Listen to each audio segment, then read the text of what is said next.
आज की कहानी दो ऐसी लड़कियों की है जिन्हें क्लाइंबिंग का जुनून सवार होती है और मस्ती मजाक करते हुए वो 20,000 फीट ऊंचे एक टावर पर चढ़ जाते हैं। लेकिन ऊपर चढ़ने के बाद उनके साथ एक ऐसा हादसा हो जाता है जिससे वो उस टावर के ऊपर फंस जाते हैं और इस सुनसान जगह पर उनकी मदद करने के लिए कोई भी नहीं होता। इस सिचुएशन पे दो लड़कियां जहाँ न ठीक से खड़े होने की जगह है न बैठने की, और वो भी जमीन से 20,000 फीट ऊपर बिना कुछ खाए पिए कैसे सरवाइव करते हैं, देखेंगे हम आज की इस कहानी में।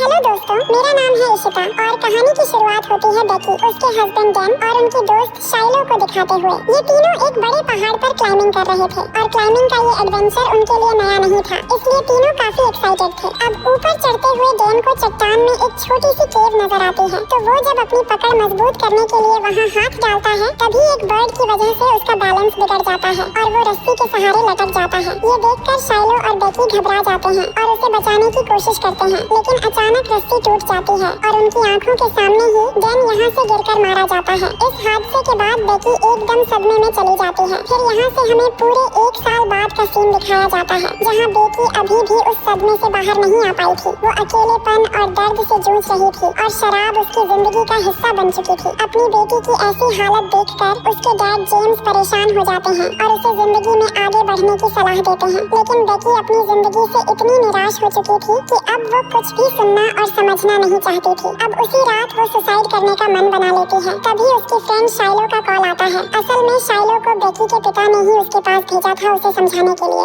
अब शाइलो बेकी की पुरानी यादें भुलाने के लिए उसे एक 20,000 फीट ऊंचे और पुराने टावर पर चढ़ने का चैलेंज देती है। पर ये सुनकर शुरुआत में बेकी तो मना कर देती है, लेकिन शाइलो उसे समझाती है कि हमें कभी कभी लाइफ में मूव ऑन होने के लिए किसी बहाने की जरूरत पड़ती है और शायद यही वो मौका है। जिसके बाद फाइनली वो तैयार हो जाती है। फिर अगले दिन दोनों उस खतरनाक सफर के लिए निकल पड़ती हैं। सफर के दौरान बेकी शाइलो के फोन में उसकी पुरानी तस्वीरें देखती है। एक तस्वीर में शाइलो के कंधे पर किसी लड़के का हाथ नजर आता है, जिसके बारे में पूछने पर शाइलो उसे एक फ्रेंड कहकर बात टाल देती है। इतने में बेकी के डैड का कॉल आता है, पर वो कॉल नहीं उठाती। अब रास्ते में दोनों एक होटल में रुकती हैं, जहाँ बेकी को पता चलता है कि शाइलो एक यूट्यूबर है और वो क्लाइंबिंग ब्लॉग्स बनाती है। इसके बाद वो उस टावर के बारे में वहाँ के एक वेटर से पूछती है कि वो कहाँ है, तो वो वेटर बताती है कि वो टावर तो सामने ही दिख रहा है, जो यहाँ से कुछ 2 मील दूरी पर है। अब रात को दोनों उसी होटल में रुक गए थे। तभी बेकी को एक सपना आता है कि वो डैन के साथ प्राइवेट टाइम स्पेंड कर रही है। तभी उसकी आंख खुल जाती है। अगली सुबह दोनों अपना सफर फिर से शुरू करती हैं। शाइलो अपना ब्लॉगिंग शुरू कर देती है और इसी दौरान उनका ध्यान भटकने की वजह से एक बड़ा एक्सीडेंट होते होते बचता है। इसके बाद दोनों आखिरकार उस सुनसान जगह पर पहुँच जाते हैं जहाँ से टावर दिखाई दे रहा था, पर उससे पहले उन्हें ताले से बंद एक गेट मिलता है जिस पर वार्निंग बोर्ड भी लगा था। अब गेट बंद होने की वजह से उन्हें गाड़ी वहीं रखकर जाना पड़ेगा, तो दोनों पैदल ही आगे बढ़ने लगती हैं। ये एक सुनसान रेगिस्तानी इलाका था जहाँ रास्ते में दोनों को एक मरा हुआ जानवर नजर आता है जिसे गिद्ध खा रहे थे। शाइलो उसकी फोटो खींचकर इंस्टाग्राम पर डाल देती है और फोटो बहुत जल्द वायरल भी हो जाती है। फिर जब वो टावर के पास पहुँचती है तो बेकी उसकी ऊंचाई देखकर डर जाती है और शाइलो से कहती है, मैं ये नहीं कर पाऊंगी, मेरे हाथ कांपने लगे हैं। लेकिन शाइलो उसे मोटिवेट करती है और अपने डर पर काबू पाने को कहती है। फिर वो मान जाती है। अब टावर काफी पुराना था, तो दोनों सेफ्टी रोप के सहारे एक दूसरे से जुड़ जाते हैं और चढ़ाई शुरू कर देते हैं। शाइलो आगे थी और बेकी पीछे, लेकिन उस टावर पर पूरी तरह रस्ट लग चुका था और सीढ़ी भी पूरी तरह हिल रही थी, पर शाइलो का हौसला नहीं टूटा। वो आगे बढ़ती गई जबकि पूरा टावर कांप रहा था। बेकी भी हिम्मत करके आगे बढ़ती जा रही थी। तभी अचानक जो स्टेप उसने पकड़ा था वो टूट के नीचे गिर गई, पर वो बाल बाल बच गई। इससे बेकी डर जाती है, लेकिन शाइलो उसे फिर से हिम्मत देती है। अब अगर यहाँ टूट रहा है तो आगे भी टूट सकता है। और हम देखते हैं कि कई सारे नट बोल्ट भी लूज थे क्योंकि टावर बहुत ज्यादा पुरानी है। लगभग आईफिल टावर जितना पहुंचकर उन्होंने पानी पिया और वहाँ से भी नीचे जमीन का सब कुछ बहुत ही ज्यादा छोटा दिख रहा था। अब ऐसा करते करते उन्होंने अंदरूनी सीढ़ी पार कर लिया था, यानी कि लगभग 1,800 फीट की चढ़ाई हो चुकी है। अब बचे हुए 200 फीट की चढ़ाई जो उनको बाहर की सीढ़ियों से तय करना होगा, और जैसी हवा चल रही है उस हिसाब से तो मुश्किल है। बेकी को और आगे जाने का मन नहीं था, लेकिन शाइलो ने तो स्टार्ट भी कर दिया, इसलिए अब उसे भी जाना पड़ेगा। इन सीढ़ियों की हालत और भी बुरा था क्योंकि ये बाहर की साइड है। कुछ और आगे बढ़ने के बाद उन्हें अब एक डिश को पार करना था, लेकिन यहाँ से भी शाइलो हंसते हंसते पार हो गई। फिर उसने बेकी की भी हेल्प की। वो काफी डर रही थी। ऊपर से शाइलो भी सीढ़ी हिलाकर उसे और डराने लगती है, जिससे नट बोल्ट और भी ढीले हो गए थे। उसी टाइम एक बोल्ट भी निकलकर गिर गया था। इसके बावजूद भी दोनों कैसे भी करके सही सलामत टावर के टॉप पर चढ़ जाते हैं, लेकिन ऊपर पहुँचते हुए एक और बोल्ट भी निकलकर गिर गया था और इन सब का उन्हें कोई भी अंदाजा नहीं था।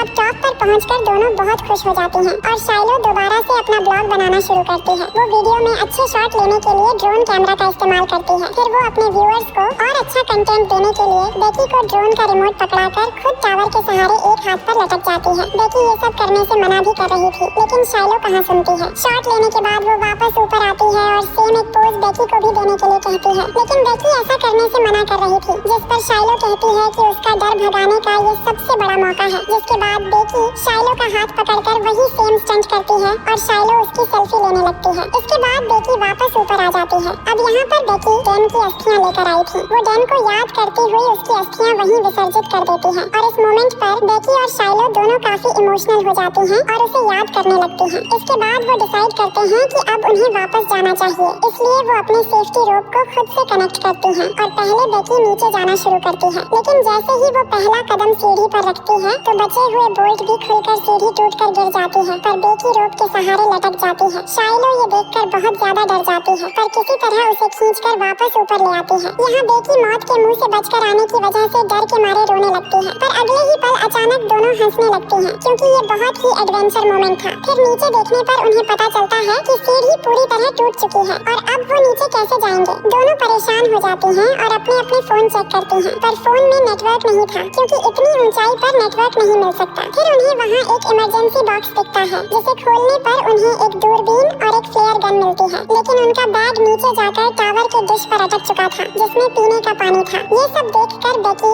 शाइलो पर भड़क जाती है कि अब हम यहीं पर प्यास से मर जाएंगे। तो शाइलो उसे शांत कराते हुए कहती है कि हो सकता है सीढ़ी गिरने की आवाज सुनकर कोई न कोई 911 को कॉल कर चुका होगा और पुलिस हमारी मदद के लिए आती ही होगी, इसलिए अब हमें बस थोड़ी देर इंतजार करना है जब तक कोई आ नहीं जाता। तभी शाइलो नोटिस करती है कि गिरने की वजह से बेकी के पैर पर चोट लगी है, तो ब्लड रोकने के लिए शाइलो उसकी चोट पर अपनी शर्ट बांध देती है। अब दोनों मदद के लिए इंतजार करने लगती हैं। कुछ समय बाद बेकी शाइलो से पूछती है कि उसने ब्लॉगिंग क्यों शुरू की, जिस पर शाइलो कहती है कि मैंने ये डैन के लिए शुरू किया था, जो सुनकर बेकी के मन में शाइलो के प्रति थोड़ी शक बैठ जाती है। अब 5 घंटे बीत चुके थे, लेकिन उनके लिए कोई भी मदद अब तक नहीं पहुंची थी। फिर शाइलो अपना फोन चेक करती है तो उसने जो मरे हुए जानवर की फोटो अपलोड की थी, उससे उन्हें एक आइडिया आता है। वो अपने फोन पर एक हेल्प मैसेज टाइप करके फोन को रस्सी से बांधकर नीचे लटकाने लगती हैं, ये सोचकर कि शायद नीचे ले जाने पर फोन में सिग्नल आ जाएगा और उनकी पोस्ट अपलोड हो जाएगी। पर ऐसा करते हुए उनकी रस्सी सिर्फ 15 फीट की थी, तो फोन नीचे ले जाने के लिए शाइलो थोड़ी नीचे लटक कर भी ट्राई करती है, लेकिन उनकी ये कोशिश नाकाम हो जाती है। इसके बाद बेकी को एक आइडिया आता है। वो कहती है कि नीचे पूरी तरह सिग्नल होगा, तो क्यों ना हम फोन को किसी तरह नीचे फेंक दें। तो शाइलो भी एग्री हो जाती है और अपना जूता उतारकर उसके अंदर फोन को अच्छे से रख देती है और फोन टूट न जाए इसलिए वो अपने सॉक्स और अंडरगारमेंट्स का इस्तेमाल करते हैं। फिर दोनों उसे नीचे गिरा देती हैं। अब फोन नीचे तो चला जाता है, लेकिन दूरबीन से देखने पर भी उन्हें दिखाई नहीं दे रहा था कि फोन अच्छे से गिरा है या टूट गया है। तभी बेकी नोटिस करती है कि शाइलो के पैर पर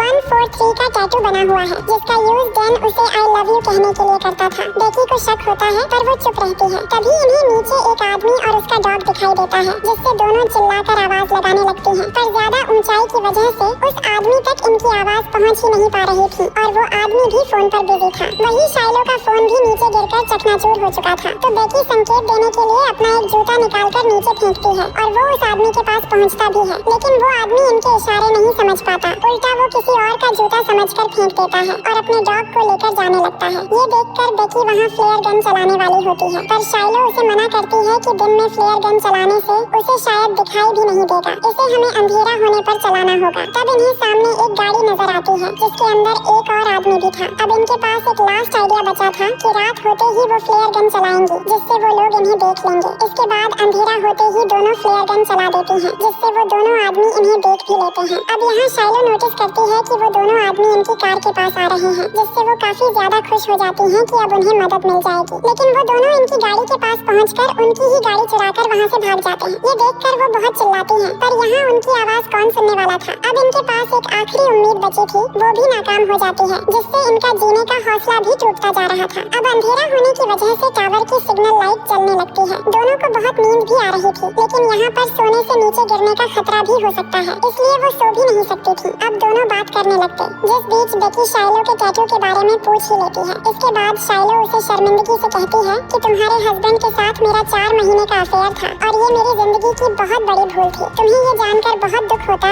इसलिए डैन के मरने के बाद भी मैंने तुम्हें कभी नहीं बताया। मैं उसे चाहने लगी थी क्योंकि वो सबसे अलग था, पर मुझे जल्द ही एहसास हो गया था कि मैं तुमसे ज्यादा उसे कभी भी प्यार नहीं कर सकती। ये सब कुछ जानने के बाद बेकी को बहुत ज्यादा बुरा लगता है, पर वो कर भी क्या सकती थी। अब इन दोनों को यहाँ 24 घंटे बीत चुके थे और सुबह हो गई थी और बिना खाए पिए दोनों को भूख भी बहुत ज्यादा लग रही थी। इसलिए शाइलो डिसाइड करती है कि वो किसी तरीके से यहाँ से नीचे जाकर अपना बैग ऊपर ले आएगी, जिसके बाद वो रस्सी को टावर से बांधकर वहाँ से नीचे चली जाती है। लेकिन किसी तरह नीचे जाने के बाद रस्सी छोटी होने की वजह से शाइलो अभी भी बैग तक नहीं पहुँच पा रही थी। अब उसके पास और कोई ऑप्शन नहीं था, इसलिए वो अपनी रस्सी से लटक कर किसी तरह डिश तक जंप लगाकर पहुँच जाती है। वहाँ पहुँचकर सबसे पहले अपने बैग से पानी पीती है, लेकिन अब उसके सामने एक और चैलेंज था कि वो कैसे ऊपर जाएगी। पर किसी तरीके से अपने बैग को उस रस्सी से लटका देती है, जिसके बाद फिर से जंप लगाकर खुद भी उस रस्सी के सहारे लटक जाती है। फिर बेकी उसे ऊपर खींचना शुरू कर देती है। शाइलो भी ऊपर चढ़ने लगती है और वो बस ऊपर पहुंचने ही वाली थी, तभी बेकी के हाथ से रस्सी फिसल जाती है, जिससे वो तेजी से नीचे गिरने लगती है। ये देखकर बेकी की धड़कन एकदम से तेज हो जाती है, क्योंकि डैन को खोने के बाद अब वो अपनी बेस्ट फ्रेंड को नहीं खोना चाहती थी। लेकिन जैसे ही वो डरी हुई नीचे देखती है तो शाइलो उसे रस्सी पर लटकी हुई दिखती है। हालांकि शाइलो के हाथों में काफी चोट लग गई थी और अब वो खुद रस्सी पकड़कर ऊपर चढ़ने की कोशिश नहीं कर सकती थी। इसके बाद बहुत मुश्किल से बेकी अकेले ही अपनी पूरी ताकत लगाकर शाइलो को टावर के ऊपर ले आने में कामयाब हो जाती है। फिर बेकी पानी पीती है और थोड़ी देर बाद एक हेल्प नोट लिखकर उसे ड्रोन में फंसा देती है। दोनों ड्रोन के सहारे अपना मैसेज पास के होटल तक पहुँचाने की कोशिश करती है। वो काफी खुश हो रही थी, पर थोड़ी दूर जाते ही ड्रोन में बैटरी कम होने लगती है, इसलिए बैटरी पूरी तरह खत्म होने से पहले वो ड्रोन को वापस अपने पास ले आती है। अब ये एक आखिरी जरिया था उनके बचने का, लेकिन वो भी नाकामयाब रहा। बेकी रोने लगती है कि अब हमारा क्या होगा,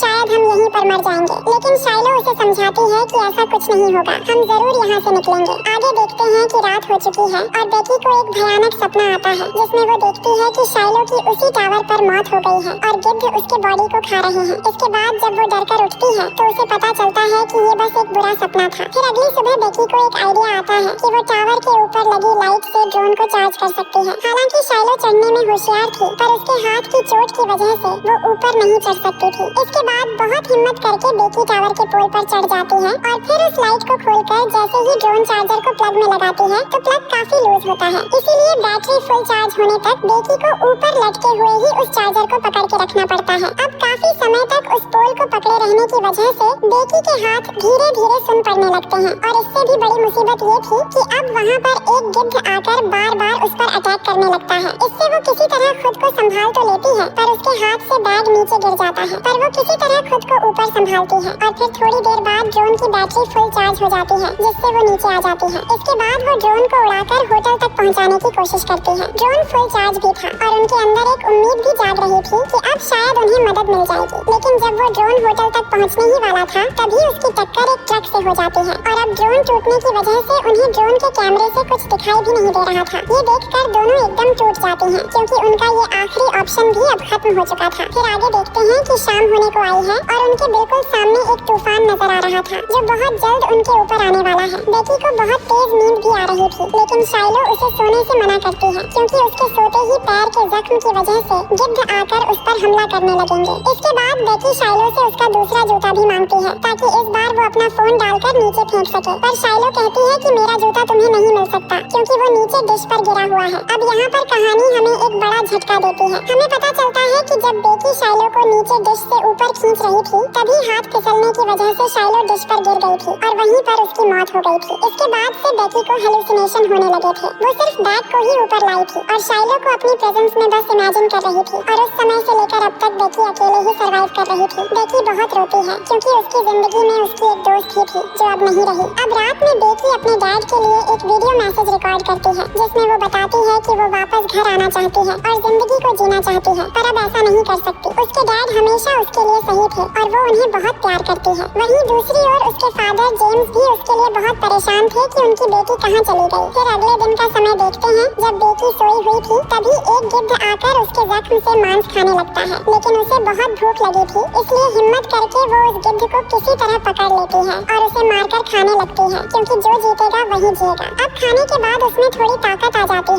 रस्सी के सहारे बहुत होशियारी से नीचे डिश पर उतर जाती है जहाँ शाइलो की डेड बॉडी पड़ी हुई थी। इसके बाद वो अपने डैड को एक मैसेज सेंड करती है कि वो इस टावर पर फंसी हुई है। फिर अपने फोन को शाइलो के जूते में डाल देती है, लेकिन मैसेज सेंड होने से पहले फोन न टूट जाए इसलिए न चाहते हुए भी जूते समेत फोन को शाइलो की बॉडी में डाल देती है और फिर उसकी डेड बॉडी नीचे फेंक देती है। इसके बाद रात का समय देखते हैं जहाँ बेकी के डैड को मैसेज मिलते ही उन्होंने कॉल करके पुलिस को उस लोकेशन में भेज दिया था। फिर जैसे ही वो उस टावर तक पहुँचते हैं तो देखते हैं कि पुलिस एक डेड बॉडी को कवर कर रही है। ये देखकर उन्हें लग रहा था कि ये उनकी बेटी की डेड बॉडी है। तभी बेकी अपने डैड को पुकारती हुई उनके पास आती है जिसे पुलिस ने रेस्क्यू कर लिया था। वो अपने डैड के गले लगकर बहुत रोती है और कहती है कि आप हमेशा मेरे लिए सही थे और अपनी बेटी को जिंदा देखकर उसके डैड भी बहुत खुश होते हैं और उसे घर ले जाने लगते हैं। तो दोस्तों, ये थी रोमांच और हिम्मत की एक ऐसी कहानी जो हमें सिखाती है कि चाहे हालात कितने भी मुश्किल क्यों न हो, अगर हम हार नहीं मानते और आखिरी दम तक संघर्ष करते हैं तो जिंदगी हमें नए रास्ते जरूर दिखा देती है। और इसी के साथ कहानी यहीं पर खत्म हो जाती है। तो दोस्तों, मैं उम्मीद करती हूँ कि ये कहानी आपको बेहद पसंद आएगी और अगर आप हमारे चैनल में पहली बार आए हैं तो वीडियो को लाइक करके चैनल को सब्सक्राइब कर लीजिए।